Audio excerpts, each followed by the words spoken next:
Today, you know my style. We're going to go fast. We're going to go fun. I don't know about you guys, but I could seriously use some positivity and some energy. So let me go ahead. Check out the chat that we're going to be talking through today. In the chat, feel free to say hey, and make sure that you're clicking these little 3 buttons in the bottom right that say to all panelists and attendees so everyone can see the chat. I'm going to say hey in the chat right now so you guys can see me. Oh, thanks, Michelle. I look fabulous. All right. You know, we've got this bedhead going on. I put on real pants today. I don't know if I'm the only one out there. Check in, put where you're from, say hello, connect with everybody. I am so thrilled. I see hundreds of you guys online right now. This is awesome. Listen, it's Wednesday. Is it Wednesday? I'm almost positive it's Wednesday, but we're going to get started here. And just a heads up, hey, Selena, Kelly, Kaylee. Oh yeah, I see everybody. Monica, Lawrence, hanging it down in Austin. You're keeping it weird. We're trying to catch up. I love it. Marcia says new from home office day, 2 days of this. Ashley, the ambiance going on. Thank you. Right. You've got all the essential oils and candles, whatever we can do to keep positive. But without further ado, I'm going to jump into the webinar today. And just as a heads up, you're going to see a Q&A box. Now, this is your opportunity as we go along. I will check this at the end and I'll stay on as long as you guys want to, answering your questions about staying positive, whether it's for your clients, for your team, for yourself, for your peers, your family.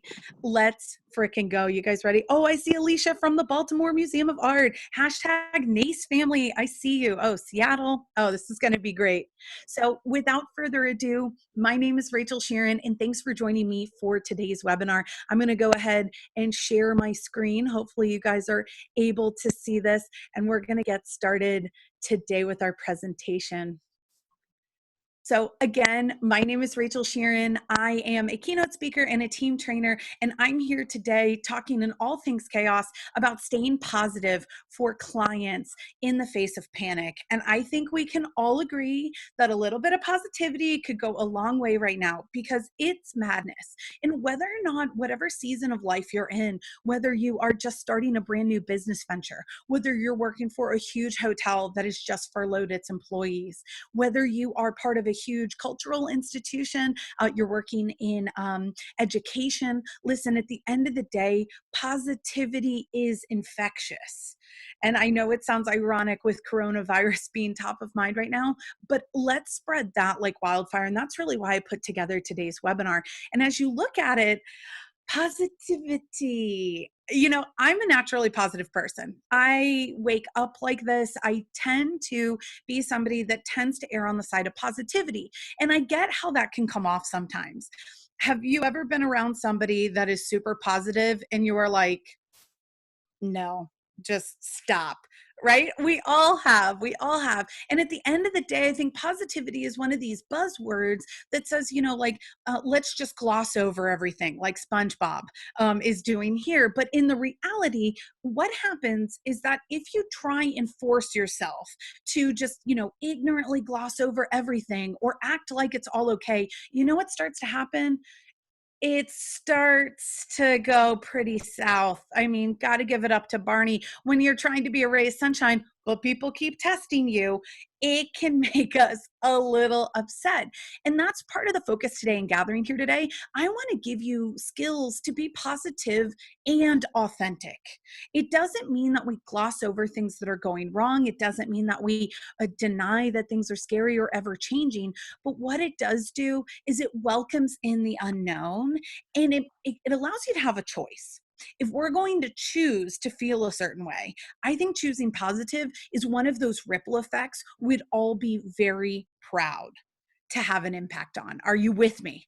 As my friend Christine Trippi says, get it, got it. Good. Let's keep going. So what does positivity look like? Well, I want to discuss today 3 of the ways that I'm seeing right now. I think the mistakes we're making as we start to stay calm and positive for clients. And the first one I'm seeing is rushing. We are rushing. Is anyone, I mean, raise your hand, shout it out in the chat if you feel like you are rushing around with a chicken with their head cut off. Yeah, I am right there with you. And the thing about rushing is that it's a mistake for keeping positive for our clients and for ourselves, because it really tends to come from a place of fear. And when we're rushing, I think we can all agree that it's probably not the best for ourselves and for our clients. And by the way, it's not sustainable. And if there's one thing we know right now, whether we're working on a university campus, whether we're working for a CBV, I don't know if my CBV friends are out there, but we know that we're in this for the long term. Everyone does. I think we're hoping it's going to be shorter than what's anticipated, but this is a long game that we're playing. So mistake number one is rushing. And why do we rush? Well, I think first of all, we're nervous. We are really, really nervous. I don't know if you guys feel like this, but I feel like my nerves are a little bit shot at this point. Every single moment, every single day, it seems like new information's coming out. And I'm not sure where the fatigue is going to come in, but there's going to be a point, and maybe you're at it now, where we're just going to hear something and be like, of course it is. So the nerves will still be there, but they're forcing us to rush. There's also a big to-do list right now. A lot of us, a lot of you out there have been catapulted into working from home. We talked about that in the past 2 webinars this week. And when you've got a big to-do list, when you've got clients that have a big to-do list, when you've got all these moving pieces, whether you're working with vendors or other departments, what you start to feel is the nerves around, how am I going to do all this? And are you pulling early mornings? Are you pulling all-nighters? Are you, like a lot of us out there, going to bed and laying in bed for hours? I know that's been my situation. And part of it is just this anticipation of to-do lists in the background. Another reason why we rush, and this is in times of chaos and panic and just in regular life, but we rush because fast service often equates to the best service. And if you do any training with me, I challenge this thought a lot, because 50% of the population, I'm a behavioral analyst, full disclosure, so these are not some made up statistics, but behavioral analyzing the population of the world really says that we're a 50-50 split. 50% of the people like to operate at the fast pace. I know my fast paced people are out there. But then 50% of the people like to operate at a slower and steadier pace. And if you're a slower paced person, have you ever felt rushed? When you've ever been rushed to maybe come up with ideas or suggestions at a meeting, and you know that the best answers aren't going to come to you until you're driving to work the next day, and you're like, oh, I should have said that at the meeting. Yes, fast service doesn't always equate to best service, but in today's world, I think we think that that's true. And finally, outside pressure. This could be from our leaders. This could be for our clients. This could be from your kids, right? If you're watching this on the West Coast, it's around 11:10 a.m. right now, which means that if you have kids at home, lunchtime is either happening now or coming soon, which means that we've got this very short window to make sure we get it in before chicken nuggets. So how do we slow down? The fact of the matter is, slowing down helps. Slowing down helps. It's the same thing for listening to Enya, to be quite honest. You know, any of those Babbling Brook CDs, it's a slow steadiness that even as fast-paced people right now, I just like to shout out, we are being all turned up. We are all pushing fast forward. We're being forced to be on fast forward. So start the trend in slowing down. Slowing down helps because it does start you to be able to hear the meaning behind the words. The meaning behind the words as people start to say things and share with you. This is something where when you slow down, you get to hear what they're actually saying. Additionally, a way to slow down your conversations with clients right now and with your team is to start with the questions. A favorite strategy of mine is, for example, before we get started, if you're talking to a client, you might say, before we get started, I have plans prepared for you. But what questions do you have for me? And do you know what you're going to see? You're going to see them come out the gate with questions. And guess what? You're going to be able to answer them. And if you're not going to be able to answer them, you're going to have faith and confidence that you're going to find someone who knows the answer, be able to figure it out for them, and be able to collaborate with them on it. But you know what happens when you ask people, before I get started, what questions do you have for me? It gives them the opportunity to release their pressure valve. You know, when you're cooking a Thanksgiving turkey and they've got the little ding I'm done, popper. I want you to be able to let them pop out a little bit and you slowly push it back in and relieve that pressure valve. You're going to also notice that people are going to pay more attention to the words and advice and plans that you share after you do that. It's a bold move, starting with the open forum for questions. Build that trust, give them that relief. Don't rush them through your presentation just because you want to prove your authority. Give them the opportunity to release that pressure valve. And finally, challenge yourself. A favorite phrase that I have to check myself, and so many executives that I lead via coaching were reminding this all the time, is to ask yourself, is this urgency or is this urgent to me? Because if it's urgency, if it's true urgency, okay. But if it's urgent to me, if you are typing an email just to get it off your inbox, if you are rushing a phone call because you need to get back to something else, I would like for you to continuously be checking yourself. Is this urgency or is this urgent to me? Because you know what your clients and your peers and your teams and your community really want from you right now? They want the right answer. In a world right now where we are not sure of what is real and what is not, there's a lot of skepticism, there's a lot of fear, there's a lot of new information. Get them the most accurate and up-to-date information and tell them if you need a little bit of time to gather it, get it. And by the way, if you need some additional help slowing down, I say, dance party it up, okay? Moving your body, feeling good. In the replay of this, or if you check out our blog after we post this replay, you're going to see I created a YouTube playlist. It sounds corny, but it's real, okay? We need some motivation. We need to feel good. We need to dance it out and make sure that whatever you're doing, moving your body, it's releasing that energy. Drink a little too much caffeine, get to dancing, okay? And bad dancing is completely encouraged. Now, the second mistake I see us making right now is that we're missing their fears. We're missing our clients' fears. And this relates a little bit back to, what are they really saying? What are you really doing to help the cause behind the cause? Because have you ever had a conversation with somebody where you ask them what's wrong and they tell you one thing, but really it's another? I think back to, discussions I've had with my husband, and he might ask what's wrong, and I might tell him on the surface what I believe is wrong. But you know what?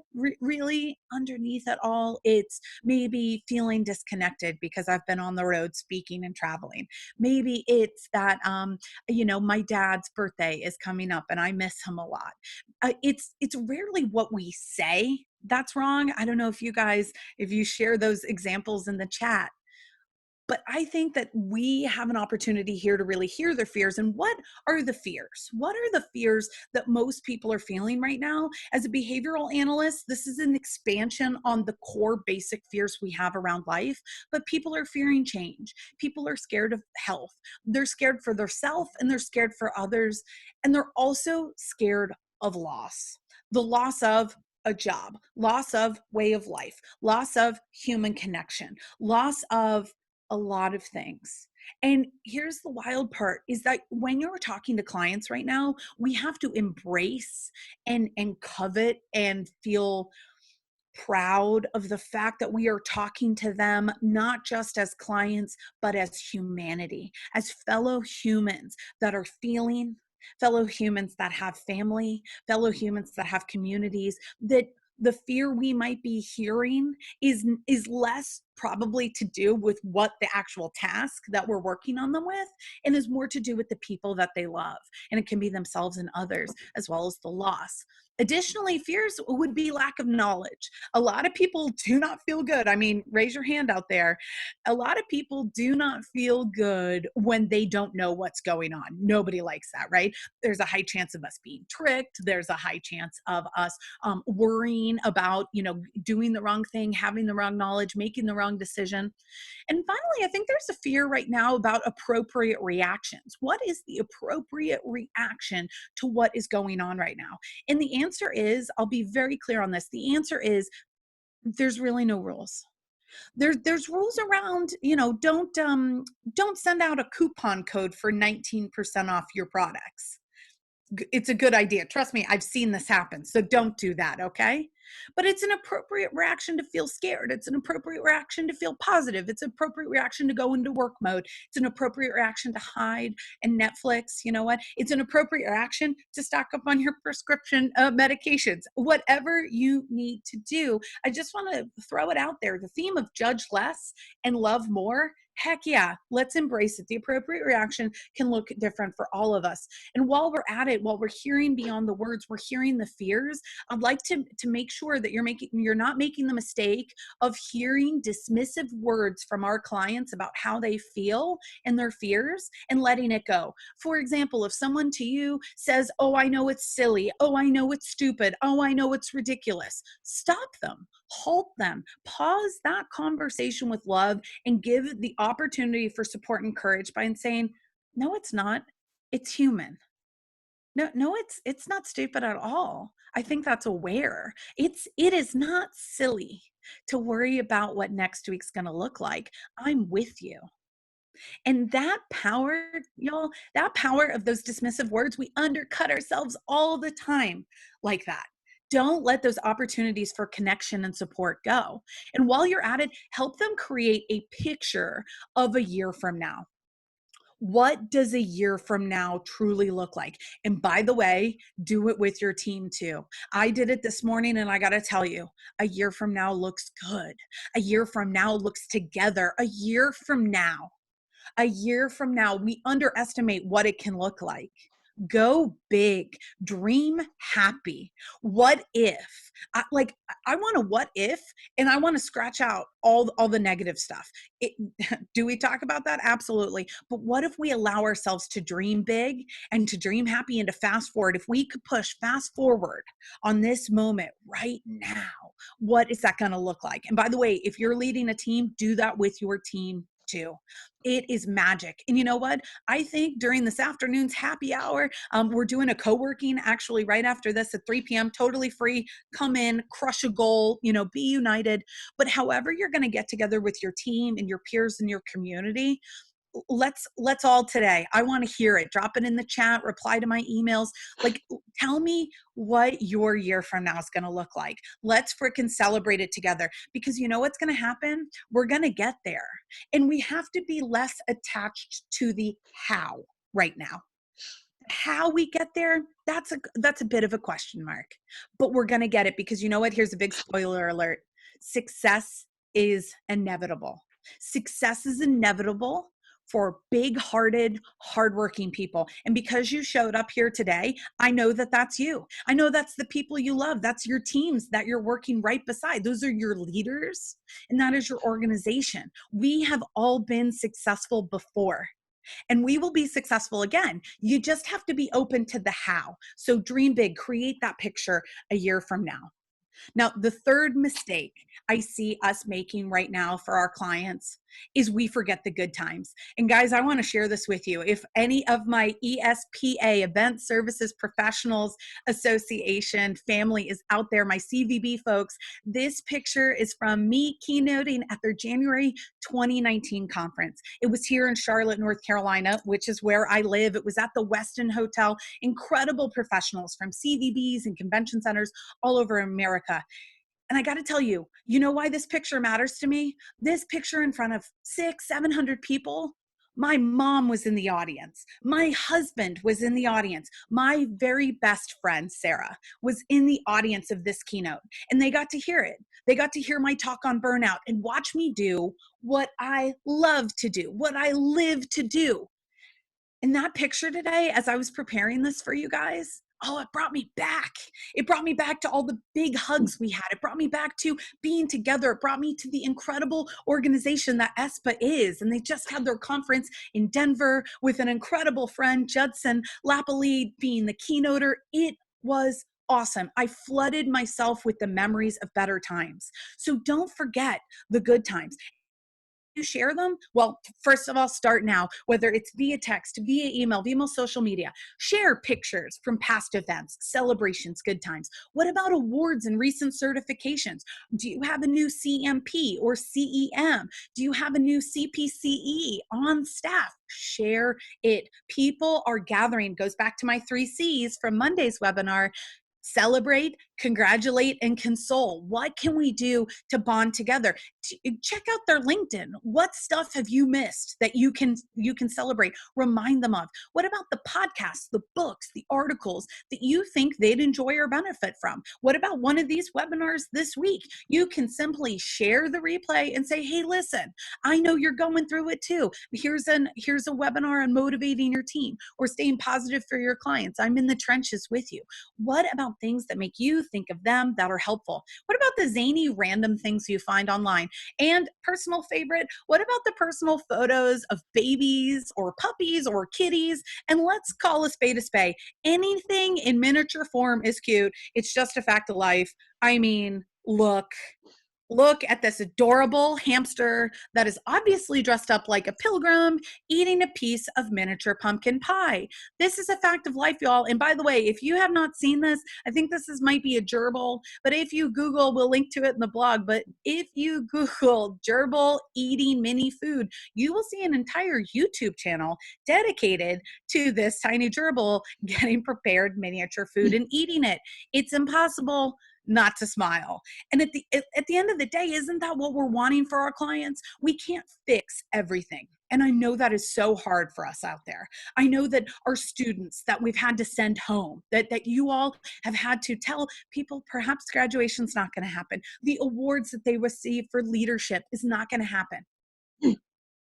The little stuff's going to hold us through. The little stuff's going to be the glue.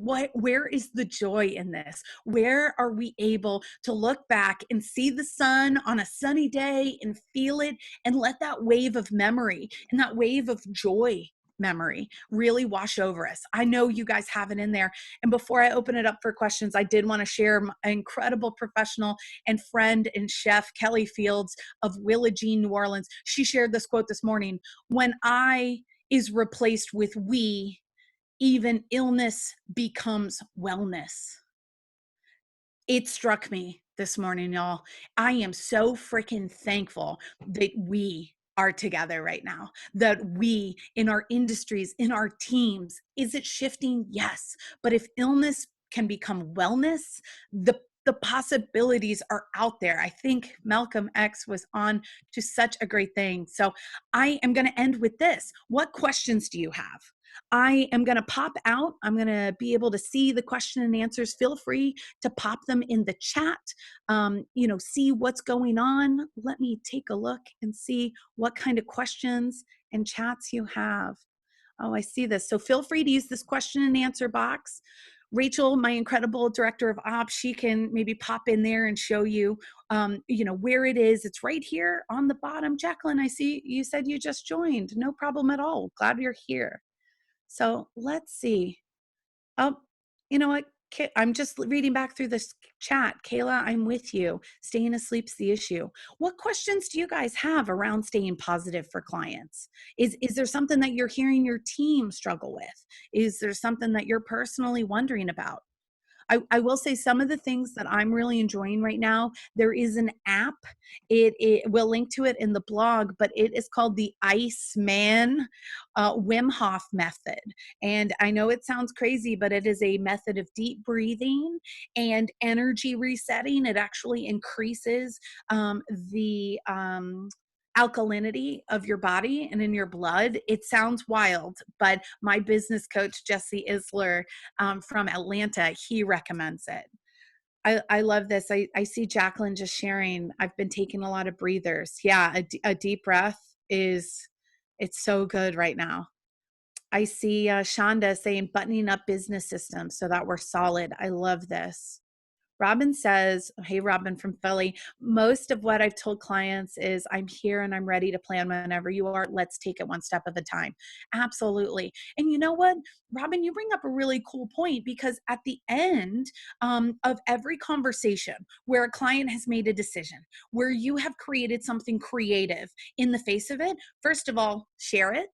however you can, and share it not just with your internal team so they can help other clients, but share it with other clients. Say, hey, listen, I know you're not ready for it. Here's an example of something we've done for another client. I'm doing this a lot with my conferences and my corporate keynotes, annual sales meetings, the things that normally I would get on stage and be a keynote speaker for. We're creating virtual conferences. We're doing private webinars. We're doing a bunch of training because at the end of the day, people don't know and don't have the faculties to be as creative as you can be in your venue, in your industry, in your organization, in your position. It's really being able to be creative and just show them what's possible. So I love this. I see Christian's got a question. Is it okay to reach out to clients and let them know we're here for them if the vendor they chose is unavailable for their rescheduled date? Would that be something positive? I mean, Christian, here's the thing. I think uh, we're here for them if the vendor they chose is unavailable. That I'm going to say that doesn't feel exactly right for me. What I think what maybe would be better, and I think this is probably what your big heart means to do, is that what I would say to that is reach out to everybody and just say like, hey, I'm with you. And by the way, if you're like Christian, I'm going to just say an example. What if you're a photographer? If you're a photographer, one of the things that you could do is be like, hey, listen, once this is all getting through, just want to let you know we're doing a headshot clinic. Right? Headshot clinic, because let's face it, a lot of people's jobs are going to change right now and their employment status is going to change. Something like that. It goes back to this idea I teach in my sales classes about depositing before withdrawing. What does that look like, right? What does that look like for you to give before you ever ask? Because at the end of the day, it's less about asking specifically for the business and it's more about just saying like, hey, I am here. And maybe not painting that fear in them. So, fear as a seller, it is some people's strategy. It's not personally mine. And I'm just going to guess that a lot of big hearted folks out there, like you, Christian, it just doesn't feel like exactly right, or it doesn't feel good, which is why you asked the question. So thanks for asking. I really appreciate that. Sarah, I see you. How do you suggest dealing with clients who are upset with holding to your contracts and blame you personally? How do you move past that? Sarah, can I ask a follow-up question if you can type it in the chat? Are you an individual business owner or are you part of a larger organization? And Sarah, while you do that, I'm gonna go to the next question and come back to you. Deanna asks, how far out is acceptable in cancellations? We have events for May canceling now and weddings all the way down through July. How do we slow this cancel process down?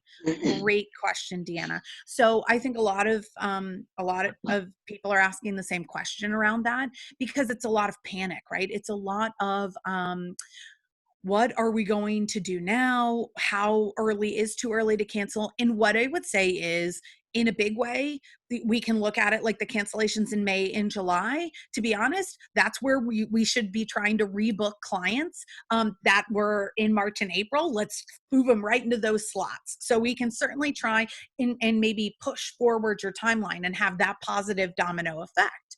The other thing is about asking around the fears of cancellations. Why are you canceling? Are you worried about your money? Are you worrying about the deposit? Are you worrying about, your grandma being able to make it? Are you worrying about X, Y, and Z? Get to those fears. And then once you expose those fears, you're going to be able to really soothe them a lot more accurately. I can't tell why some people are scared, but my chances are that once you're able to know what they're really afraid of, you can cool them down. As far as event cancellations, of course, you have to always debate whether or not enforcing your contract in those really, really tight contracts, because they all exist. They certainly exist in my business for a reason. What you want to do and what you feel capable of doing, and also too, what you are able to do that's going to make sure that you and your organization, whether you're a small business owner or part of a large org, that you guys are able to sustain through this. Because I'm just going to toss it out there. Y'all, we are better when we are in business, right? We are better when we have that income coming in. So I hope that answers your question.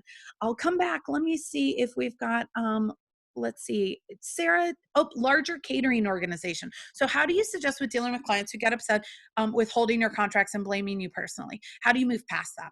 Well, I would say it comes in a few different ways. If people are getting really, really upset, some things that I would lean on is, some people, especially if they're very dominant personalities, if they get on the phone and you're like, hi, this is Sarah. And they're like, Sarah, they're coming in intense. First of all, say, I hear you, I see you, and you know what? Let me get our owner on the phone. Let me have you talk to them, because this is where the opportunity to have leaders truly step up and use their position. This is why they're here, to be quite honest. And at the end of the day, direct people like that really respect position and authoritative positions and authority. So don't be afraid to lean on that. It's not that reflective of you. We are in unusual times. Another thing that I think is really helpful is understanding why you're enforcing that. Like Sarah, since you're a large catering organization, I'm trying to think of my catering org when I was the director of sales. At one time, we had probably 120, 130 employees during peak season. You know what happens when you enforce those contracts? Those people get paid, and they get paid fairly, and they get paid well. And you know what? Right now, 2 weeks of pay makes a difference. 1 week of pay makes a difference. And I think illuminating to the why and the how, this is not just us trying to enforce and bamboozle and things like that. Try and really deep and try and make it personal. Try and shout out who those people that are being affected, and say, we're really proud to support 100 people and their families. I mean, it's incredible. I have, I think now to, Kelly Fields and Willa Jean, who I shouted out earlier, down in New Orleans. The majority of her staff are women. A lot of her staff, single mothers. That makes me proud to eat those delicious cookies every single time. And they taste even sweeter when they reopen and are able to support their folks.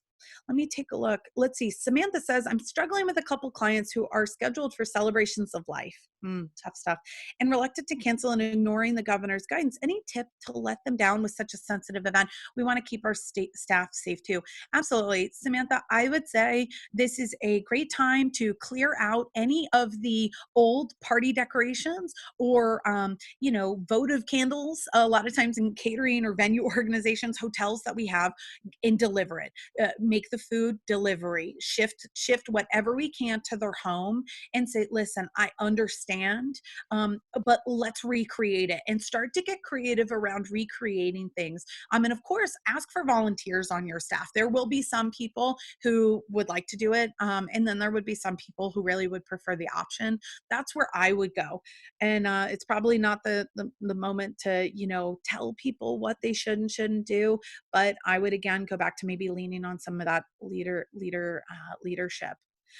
Taking a look, how do you avoid disaster burnout for Meredith? After call, handling postponement cancellation, it can be hard to seem genuine. Yeah. Oh, Meredith, you hit me right to the core on this. Burnout. I got to say, I think burnout right now is going to come in a few different ways. And I think that what you're talking about is seeming genuine. And what I would encourage you to do, if you're not doing it already, and I know it sounds corny, but I want you, in between calls, write down what you're grateful for. Write down what's true. I am doing my best. People are being loved by me. I am being honest. Things will get better soon. My favorite, my success isn't inevitable. It is on its way to me right now. And try and dig into the things. I don't know what's true for you. I don't know what feels good, but at a very minimum, I'm going to guess I am a good person. I am trying to help.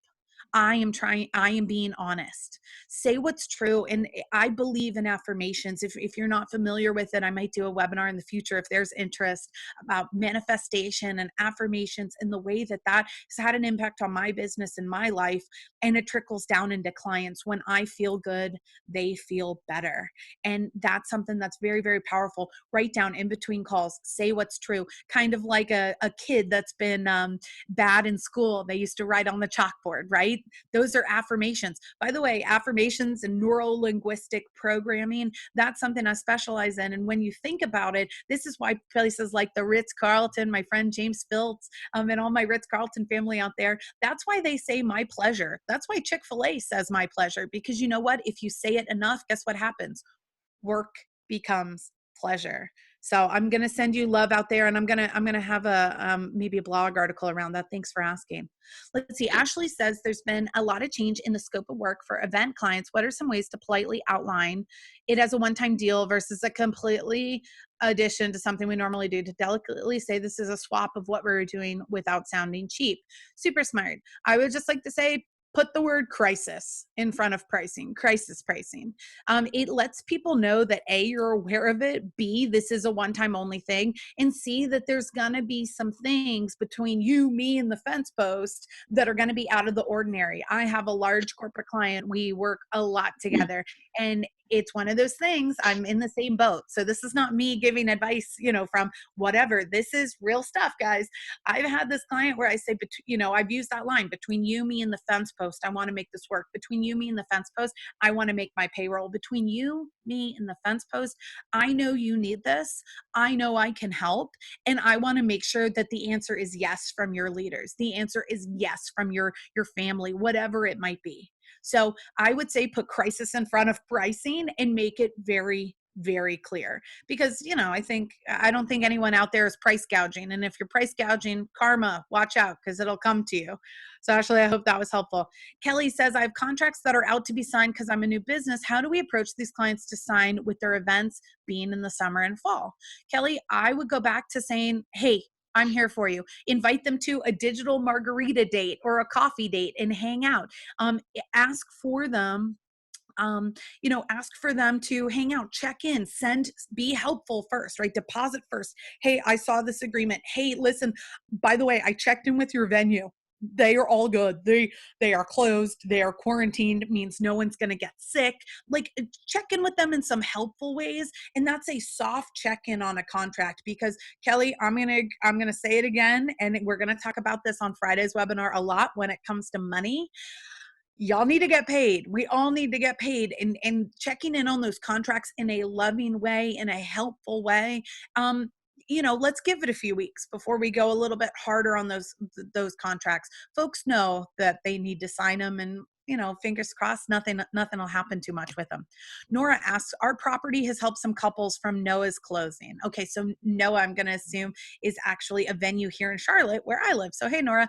And now they're being affected by COVID. How do we ease their frustrations? We've been offering optional dates, but feel so defeated at this point. Oh, Nora. So what Nora's asking about is that she has clients, it sounds like, that have already been transferred once because a venue closed on them, which, I mean, if you're in the events industry right now, you're groaning because this is so panicked. But this idea about feeling deflated, Nora, I think that, one of the things that you can do is, if there is a authorized sandals planner that you know of, maybe get creative with them. See what you can do, whether it's offering a special rate on a honeymoon, whether it's talking to your florist friends and saying, hey, listen, we have we're going to have a bouquet sent, it's going to be on X day, and plan it for in the future. Try and see if there's something that you can do. Maybe even give them a Starbucks gift card. I know that sounds small and it sounds insignificant, but listen, planning 3 weddings, 3 weddings for one love must be true love, right? You're going to need caffeine to do it. Trying to alleviate them and be creative, I think, can be helpful. And also too, I would just say that, I'll almost end with this. If there's no more questions, one of the things we have to stay very cognizant of, and personally really keep in focus, is that this is a time that people will be mourning a lot. And if you've ever lost someone very close to you and have gone through this period of grief, whether you've lost someone or you've lost something that's very important to you, this is a sad, difficult, confusing season. And I would recommend that you really seek out what to say during grief and loss, what to say to mourners and what not to say to mourners, because that's exactly who you're dealing with. You are dealing with folks who truly, they're going to mourn another loss. And it's our duty, it's our privilege, it's our pleasure to really be able to support them that. So, some things to say, or I see you, I hear you, listen, if you want to scream into the void, I'd love for you to give me a call. Like, let me know, I'm here for you.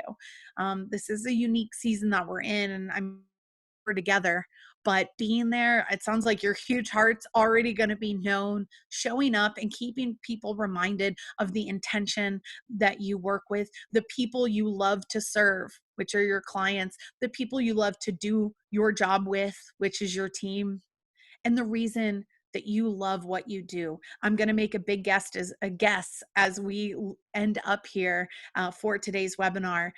I'm going to make a guess that you love what you do, which is why you're here. And I'm going to make a guess that you want to keep loving what you do and stay together, stay honest, banish those fears, show up in those 3 ways. Tomorrow's webinar is on creating productive virtual meetings, whether it's conferences or internal meetings. I hope to see you guys there. If you have questions, feel free to drop them in the chat. We're all in this together. I see it. RDH looks great. Amen to that. Thanks for being here, y'all. I'll see you soon. Bye, guys.